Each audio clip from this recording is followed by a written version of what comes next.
माता सीता ने तो केवल एक ही पुत्र को जन्म दिया था, फिर लव और कुश दो कैसे हुए? एक बार की बात है, माता सीता कुछ लकड़ियां लेने जंगल जा रही थी। जाते समय उन्होंने महर्षि वाल्मीकि से लव का ध्यान रखने को कहा। उस समय महर्षि वाल्मीकि किसी कार्य में व्यस्त थे, इसलिए उन्होंने केवल सिर हिलाकर लव को वहीं रखने की स्वीकृति दे दी।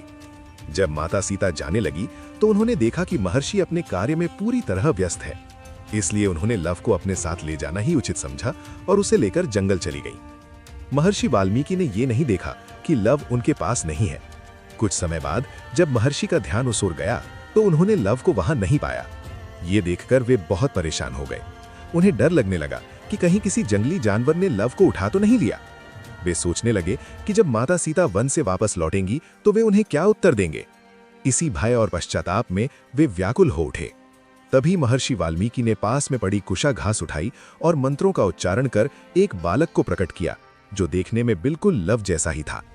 कुछ देर बाद जब माता सीता वन से लौटकर आईं, तो महर्षि ने देखा कि उनके हाथ में लव पहले से ही मौजूद है। ये देखकर वे आश्चर्यचकित रह गए।